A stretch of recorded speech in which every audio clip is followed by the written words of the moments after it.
negócio aqui. Poxa. Não. Deu certo? Hoje foi difícil. Não foi? Sombreado. Nada não, vai ficar sombreado agora.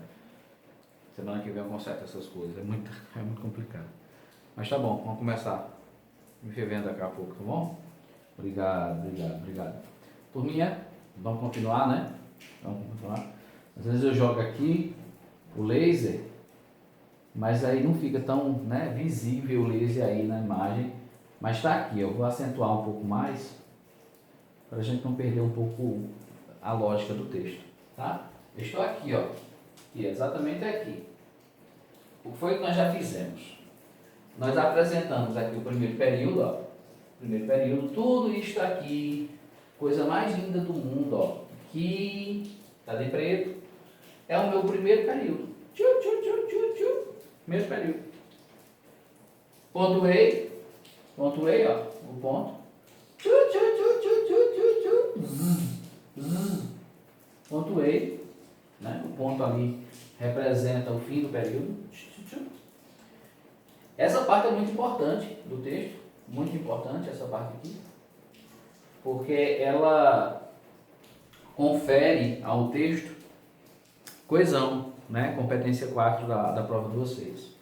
Beleza, já expliquei como funciona isto, né? Já expliquei o que você tem que fazer aqui, né? O que você vai escrever aqui. Aqui, ó. Meu período 2. Já expliquei isso a vocês. Faz a pergunta ao primeiro período e obtém a resposta mais lógica possível. Tá? Não esquece disso. Isso é importante. Importante demais isso aqui. Demais. Então a gente chegou à conclusão. Perfeito. Tá?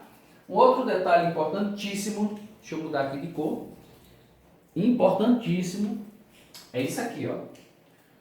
Isso aqui. Este elemento aqui. Muito importante. Importante. Tá? Tem outro ponto também importante que eu falo daqui a pouco. Mas vamos para esse primeiro. Ó. Esse trecho aqui, turma. Ó. Esse trecho aqui, exatamente esse trecho. Traços misógino e redutor da condição feminina. Esse trecho, ele está aí de propósito. Por quê? Porque isso aqui para nós, o final do segundo período, vai representar como se fosse um gancho. A gente vai deixar um gancho, como apoio para iniciar o P3. Se eu não deixar esse gancho e usar como apoio, o corretor talvez não perceba a continuidade do teu desenvolvimento, do teu raciocínio, tá? Então a parte 3, o P3, período 3, ele vai precisar fazer essa retomada de forma bem evidente a respeito dos aspectos misóginos e redutor da condição feminina. Daqui a pouco você vai perceber isto. Mas vamos lá, vamos para a brincadeira. A brincadeira vai começar agora. Como é que funciona? Você já sabe como funciona. A gente agora precisa produzir o P3, né? O P3. E a gente vai escolher entre as três possibilidades, qual a possibilidade que você usaria. Então vamos lá, vamos começar a leitura, né? Cabe a princípio da notoriedade da sociedade que a concepção de que a mulher presumidamente está alinhada à fragilidade é derivada de um pensamento excludente. Por quê? Porque a sociedade brasileira patriarcalista e a condição de inferioridade, sujeito composto, a mulher, estão estritamente ligadas à formação da identidade sociocultural do Brasil colônia. Resumidamente, existe preconceito? Hoje existe. Por quê? Porque a sociedade colonial, o Brasil colônia, a sociedade, a identidade daquele momento histórico era de exclusão em relação à mulher. Tá bom? Então vamos lá, trazendo para o século XXI, este século, traços misóginos e redutor da condição feminina. Professor, aqui não é plural não? Plural não? Não. Substantivo no plural, adjetivo 1 e 2, singular. Concordância nominal. Tá bom?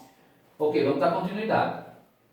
O período 3, esse período aqui, é o período que mais talvez dê dor de cabeça ao aluno, porque é nele que você vai apresentar seu repertório. É nele que você apresenta seu repertório. E aí é importante falar sobre isso porque tem aluno que acha que basta ter o repertório no desenvolvimento 1 e 2 que é suficiente para tirar 200 pontos. Não, não é assim. O repertório não é a presença dele que te garante 200 pontos, mas é o poder de coerência que você utiliza que garante os 200 pontos. Não pode ser qualquer alusão, não pode ser qualquer lei, não pode ser qualquer dado estatístico. Precisa ser uma referência que retome o que foi dito no período 2. Precisa ter atenção a este detalhe.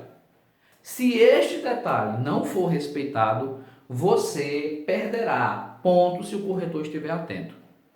Então é muito importante entender que não é apenas uma informação histórica, ou uma informação literária, ou uma informação social. É preciso que esta relação esteja conectada com o que você afirmou. Inclusive, além de deixar um gancho, é muito importante você fazer uma afirmação. Essa afirmação vai lhe colocar numa situação difícil, porque você vai ter que provar o que você afirma. E como é que se prova? Contextualizando. Tá? Todas as informações aqui, na possibilidade 1, possibilidade 2, possibilidade 3, são verdadeiras. Essa informação aqui é verdadeira, esta é verdadeira e esta é verdadeira. Todas as três são verdadeiras. Todas. Mas o que é que leva a primeira possibilidade de ser falsa? Ou seja, inviável de ser encaixada aqui. O que é que leva a segunda possibilidade de ser inviável de encaixar aqui? E o que é que leva a terceira possibilidade de ser viável de ser encaixada aqui? A coerência. A coerência. Veja que não tem sentido, vamos ler, né? Eu falei aqui de traços misóginos e redutores da condição feminina. Qual é o cenário que você encontra no final do segundo período? Uma mulher que se subordina. Uma mulher subordinada a uma cultura, subordinada a um senhor, subordinada a uma determinada regra social, uma determinada ética social. Tá? Subordinação. Avançando? Então, olha o que foi dito aqui na primeira possibilidade. Então, como evidência histórica disso, tem-se a primeira batalha protagonizada por mulheres no Brasil, 1646, em Tejucupapo, Pernambuco, as quais, com água fervente e ali com a liderança de Maria Camarão, defenderam tal cidade dos invasores batavos. Todas as linhas aqui, todas as 4, são verdadeiras. Mas elas não podem ser usadas como terceiro período, porque ela atinge princípio da contradição. O princípio da contradição. Veja, o que é que nós esperamos desse cenário que foi entregado pelo segundo período? Nós esperamos mulheres dependentes, mulheres subordinadas. O que é que o período me entregou? O contrário. Mulheres como Maria Camarão, esposa de Filipe, o índio famoso Filipe Camarão, na Revolução Pernambucana de 54. O que ele me entregou foi justamente o contrário. Ele entrega mulheres fortes, mulheres que lutaram, que defenderam sua terra, defenderam sua família. Então este período, mesmo sendo verdadeiro a data, verdadeira a batalha, verdadeiro o nome da líder, esse período ele é impossível ser encaixado ali. Impossível. Então tenha isso em mente, tá? Segunda situação, vamos lá, pessoal. Como evidência literária disso, tem-se a coragem da personagem de Adorim. Grande sertão vereda, que por um sentimento de vingança após a morte do pai, resolveu enfrentar, com a ajuda de Riobaldo, os desmandos do coronelismo. Mais uma vez, este período, o período 2, na possibilidade 2, é uma possibilidade impossível. Por quê? Porque se apresenta mais uma vez dois problemas. Primeiro, é que eu tenho uma mulher super poderosa e o cenário que eu desejo não é este. Outro problema também é que eu busco um exemplo, uma exposição associada ao Brasil colônia. E tanto o livro Grande Sertão Vereda, de Guimarães, quanto o enredo, quanto o tempo da obra, o cenário ocorreu no século XX. Portanto, a relação entre a possibilidade 2 e o que é esperado do período 2 se contrapõem. Informação verdadeira, linda. Informação verdadeira, linda. Mas nem tudo que é lindo é perfeito. Não é isso? Vocês estão me vendo aí, então percebem isso, né? Perfeito. Não pode. Não pode. Então não é, repetindo, qualquer repertório. Não é. Outro ponto, para fechar, note que eu tenho aqui meu P3 e ele vai encaixar perfeitamente aqui. Veja por quê. Como evidência dessa subordinação, tem-se as ordenações filipinas. O que eram as ordenações filipinas? Rapidamente. Filipe de Habsburgo era rei espanhol, 1580, você sabe, você gosta de história, você sabe. Em 1580, a Espanha invadiu Portugal. O rei português havia morrido, não deixou herdeiro, Dom Sebastião, e o rei espanhol, Filipe II de Habsburgo, invadiu Portugal. E Portugal deixou de existir enquanto administração, enquanto país, porque tudo passou a ser da Espanha. Tudo, inclusive, o Brasil. O Brasil, que era uma colônia portuguesa, passou a ser uma colônia espanhola. Durante 60 anos, o Brasil viveu sob o comando, as ordens e as leis dos três Filipes. Filipe II, Filipe III e o famoso Filipe IV de Habsburgo. Então, as leis que funcionavam no Brasil, colônia, nesse momento, não era uma lei, não era uma constituição. O Brasil não era um país independente, era uma colônia. Então, as leis que funcionavam no Brasil eram as leis que funcionavam na metrópole espanhola. Quais eram? As ordenações filipinas. Lei oficial na colônia durante o governo espanhol de Filipe IV de Habsburgo. É a dinastia. Tá? A qual, aqui faltou um ele, a qual, quando eu digo a qual, estou me referindo a quê? Quando eu falo a qual, esse pronome relativo, eu estou me referindo a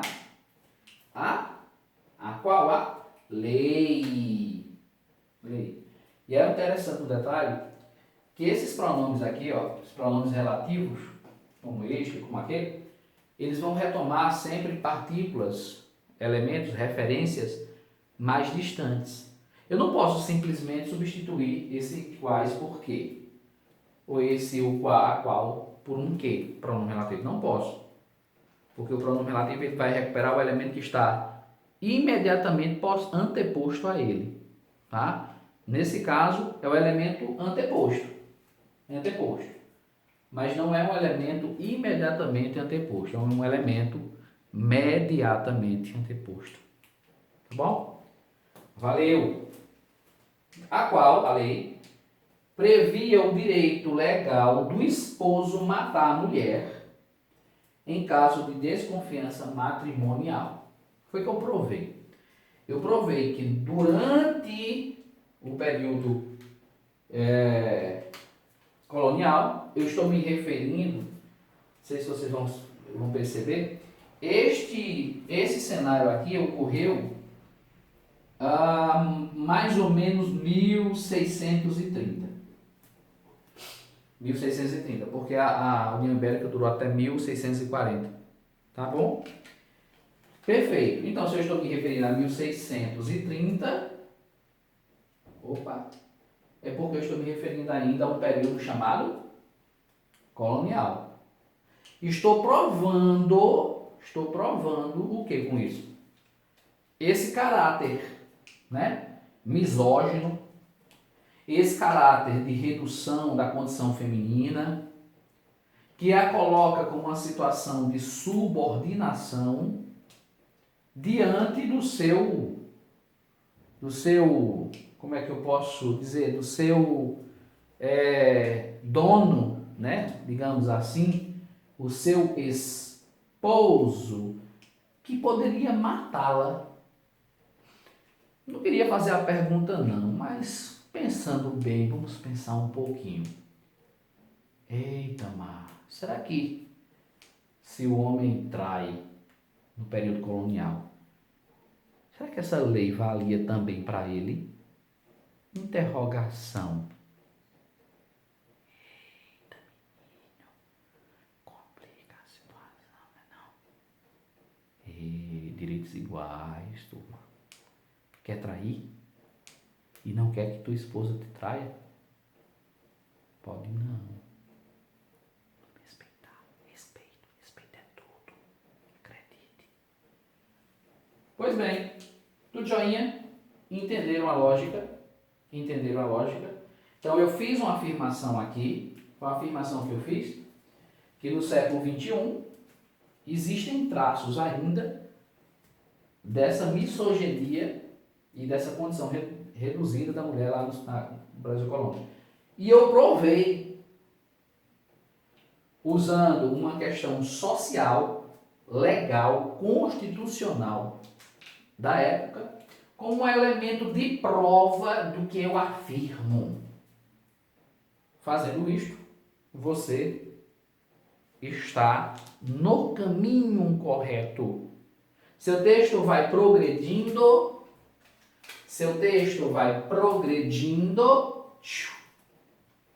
e sempre que você progride, você vai ampliando a sua argumentação. Ok?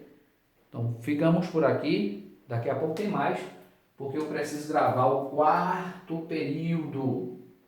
Na próxima aula, daqui a alguns segundos, você vai encontrar o quadro preenchido com esse período, com o segundo e com este terceiro. Aí eu pergunto, será que o quarto período precisa seguir na mesma vibe, na mesma linha de raciocínio? O que é que você acha? Claro que sim. Vamos perceber isso daqui a pouco. Vou pausar e daqui a pouco a gente volta. Beijo. Tchau.